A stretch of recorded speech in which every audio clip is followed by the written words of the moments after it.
Hey, party people, what's up with ya? I am back again, and it's a beautiful day outside. I hope everyone is doing well. I love the fall. It's the season I was born in, but also, even if the trees can change their colors and shed their leaves, then you can change too. So it's a very inspirational time of the year for me.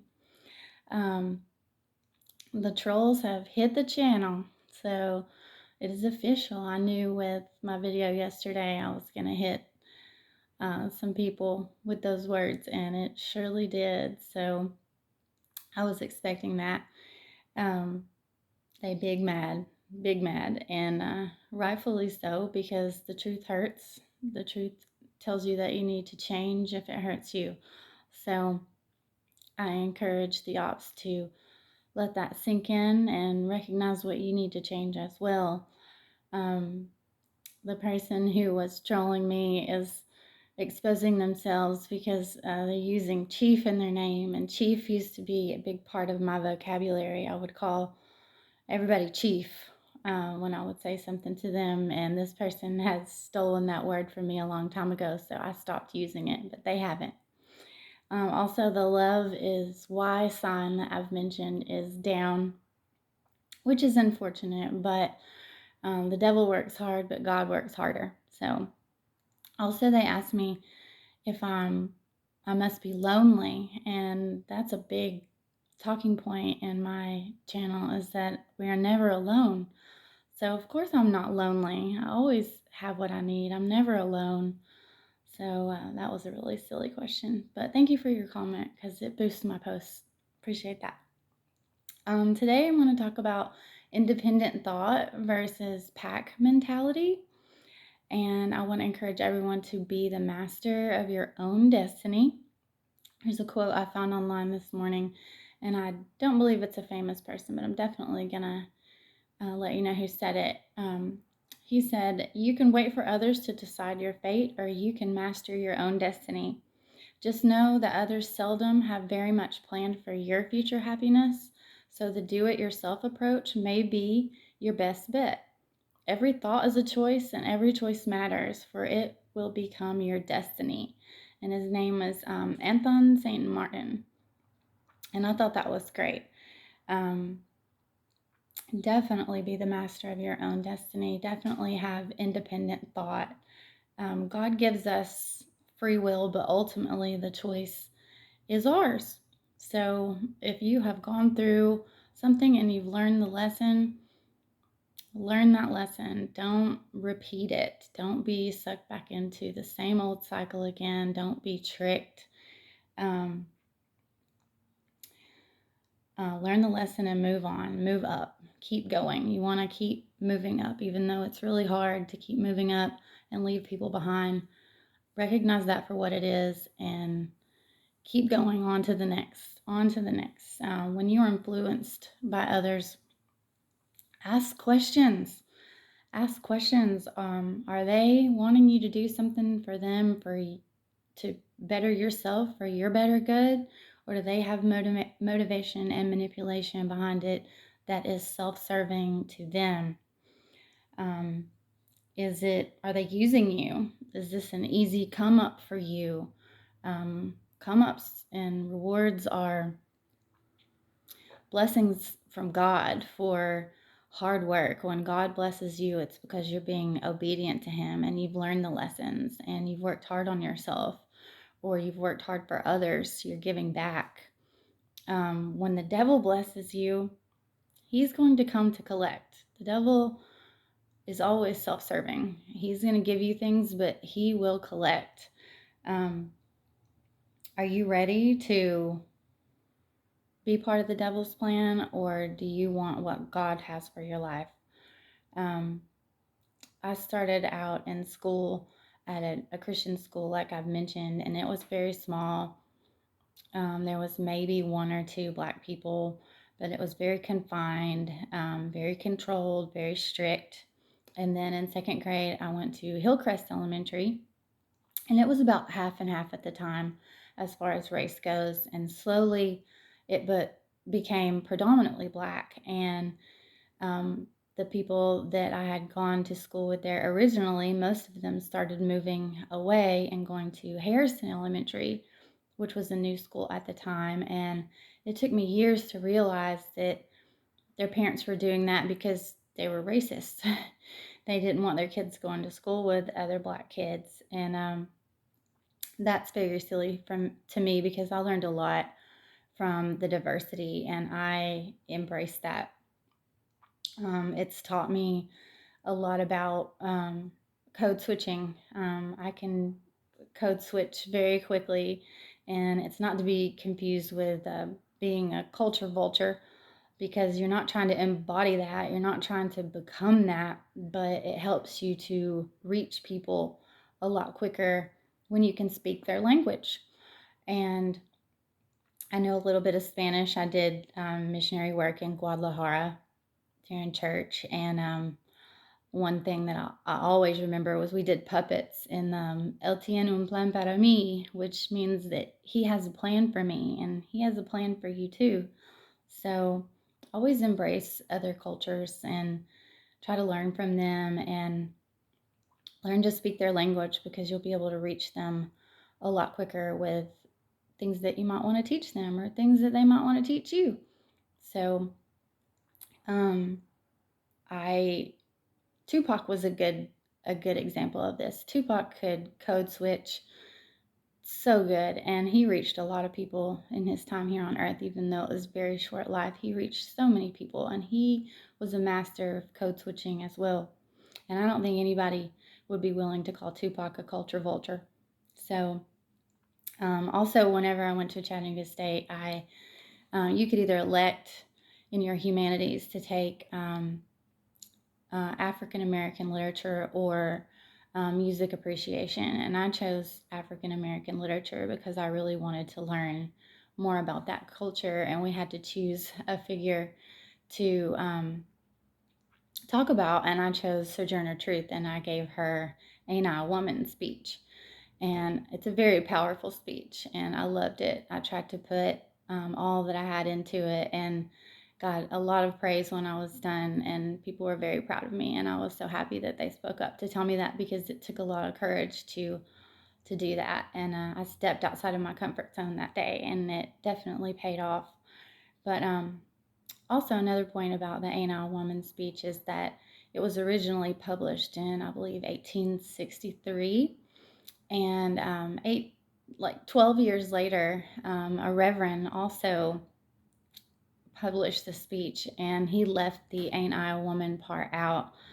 So it also gives you a good understanding about interpretations and how people change interpretations to fit their agenda, especially churches and the way that the Bible is interpreted. A lot of times they will suit it to fit their needs and the message that they're trying to get out instead of the way that God intended it.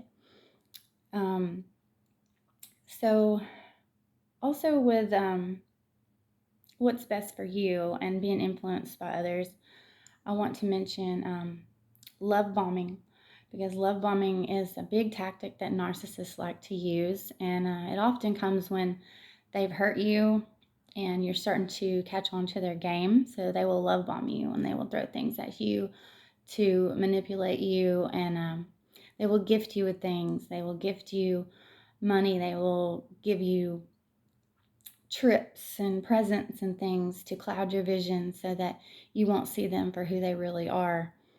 My dad did this a lot whenever we didn't have a bond at all, and he worked third shift a big part of when I was growing up, so I really didn't see him that much, and we didn't bond over anything really. But when I would start to catch on to this, or I would start to ask for my mom, he would love bomb me and he would buy me all the toys that I wanted. He would present me with something big and exciting so that I would forget about how he wasn't participating in my life or how I didn't have my mother, trying to make me feel better on the fly and confuse me more and make me think that he really loved me when all it was love bombing. My ex husband, my most recent ex husband, he did this a lot, and he still does it to our child, even though I try to teach my child about these things, and he recognizes love bombing now. And of course, as a child, you're still going to accept those gifts, but it's important that he knows what it is when he's accepting it. He will take the trip, he will take the money, of course, but I'm trying to teach him slowly not to do that, that he can turn that down. Not all money is good money, and a lot of times it comes with a price. It will leave you feeling empty because the things that they throw at you aren't backed up by anything. It's not backed by anything. It's just manipulation. It's just mind control. It's emotional control. Also, the spirit of lust. People will try to tempt you with lust, as his father also still does to me, even though he knows I want nothing to do with him anymore. He has sexually assaulted me. After I've told him I want nothing to do with him. It was almost to the point of rape. So there will be no going back there. And I hope he watches this, because on my birthday the other day, he was offering me a foot rub. And then last night, my son told me that he started putting me down to him and talking about how, why does your mom still live with her uncle and she can't take you on this trip like the one that I've just planned for you? Well, he also lived with his mother for quite a while on several different occasions. So he seems to forget about those things, but he wants to make himself look good and present himself with this, present our child with this love bomb and make him think that he's better in some way. But no one is better than anyone else. We're all on our own individual journey. Don't forget about your own shortcomings and keep working on those things. Never try to put someone down to make yourself feel better. That's a big deal to me, because love bombing is very confusing, very hard to understand if you haven't been exposed to it a lot. So please be aware of love bombing. Pack mentality is a fear-based motivation. It's about fitting in. You're wearing a mask when you do that. Clout chasing, you're trying to keep up with the Joneses. Take yourself out of competition. Get rid of the ego. It's not a self-serving. It's very much something fear-based. It's a defense mechanism that people use to present themselves as something that they're not. And if you're confident in something, if you are something, you just exude that. You don't have to wear fancy things. I mean, of course, we want to look nice. If you look good, feel good, you're going to do good. So there's nothing wrong with looking good, but your material things are not what makes you who you are. How much money you have is not what makes you who you are. It's what you do with that. Your shine comes from within. It doesn't come from the things on the outside whatsoever. It's just silly, in my opinion. You shouldn't thrive on approval or social status. When the ego dies, the soul awakens. And that's from Gandhi. So don't chase, attract. So don't chase those things. Don't chase people. Like attracts like. So be who you are. Be pure and genuine. Happiness is a choice. Positivity is a choice. Building others up is a choice. Building yourself up is a choice. So I encourage you to make that choice and don't chase people. Don't chase things. Be who you are and naturally attract things that vibrate at that same vibration into your life. Things that encourage you, things that build you up, people that don't try to manipulate you and bend you to their will. There's been a lot of come-ups around this conspiracy, and the people that will, not all people, so I'm not talking about all of you, but some of my customers that are ordering cakes are not posting the cakes. They are not tagging me, which I don't need them to do, but it's a big indicator that when they get a come-up off of this conspiracy, they don't want it to be related to me, even though I know very much what this is, but it's not tax season. We haven't reached tax season, and ordinary people around here that are living paycheck to paycheck aren't getting just come ups out of nowhere. When it's tax time, there'll be stunts and shows, but it is not tax season. So if somebody's getting a come up right now and they've ordered a cake from me, I'll already be knowing.